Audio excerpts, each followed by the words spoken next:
Assalamualaikum warahmatullahi wabarakatuh. My name is RAHMINI. I'm from PBI 1 2018. I'm going to answer 5 questions of TEFL methodology. The first question is, please mention and explain briefly the components of communication process. The first context, it is used by a sender to choose the message to communicate. And the second sender or encoder, it is a person who sends the message. And then message, it is a key ideas that the sender wants to communicate. Number 4, medium, it is used to exchange, transmit the message.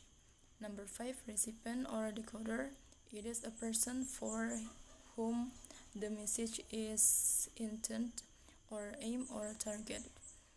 And the last, feedback, it is the main component of communication process as it permits the sender to analyze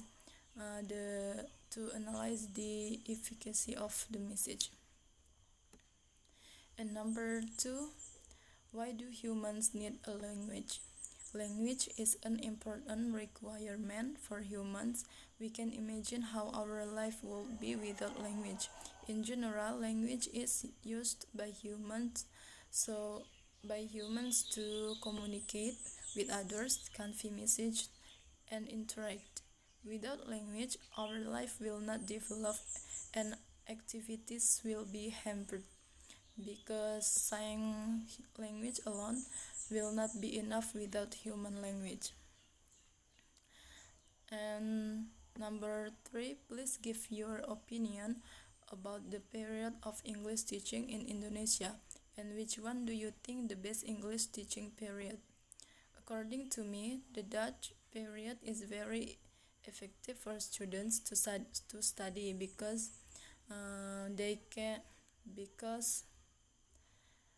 in this period, TEFL has been taught to the students, and it is very important. And on the other hand, students get 3 or 4 subjects every week and read a number of books. It could help them to achieve the skill very fast. And finally, they could speak, read, and write English well. I think the Japanese period is more complicated than Dutch period, but it doesn't mean it was not good. The Indonesian language was nominated to become the national language, so a lot of books were translated into Indonesian. The positive thought is that Indonesian people could learn the knowledge from foreign language, but the opposite thought is it would be very difficult for foreign people.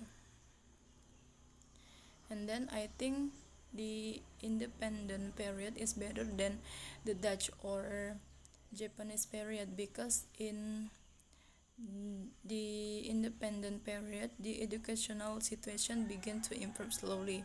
English textbooks began to appear, and English Indonesian dictionaries were gradually available.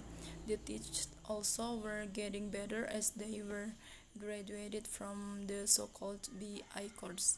And on the other hand, there was PKG, which the function was to monitor the work of teacher and make sure the taught very well. So according to me, the best English teaching is in the independent period. Number 4, in your opinion, what is the status of English compared to Indonesia nowadays? English has already have a great status in the world. As all we know, it is seen as a foreign language, international language, such as in Indonesia, and maybe in a number of countries it is as a second language. English has large number of speakers and wide geographical spread of where it is used, and it is also important in fields such as politics, international diplomacy, economics and business, science, technology and culture. So that's why English has important status in the world. In Indonesia, English is as a foreign language and has no wide use in society or as a medium communication, but it is still seen as a priority and most important to be taught. But if we see the status of Indonesia nowadays, I think Indonesian language still have to develop in all fields, such as politics, education, economics, culture, social, and follow international standards, so that Indonesia can be seen as better and can be used by people as a foreign language as well. Number 5. Please explain briefly about the function of English in Indonesia. As a means of international communication, as a medium through which scientific knowledge and new technologies can be accessed in global marketplace, as a source of vocabulary for the development and modernization of Indonesia, and then as a way to get know native speaker of English language, culture, and literature, or as a means of expanding one's intellectual horizons.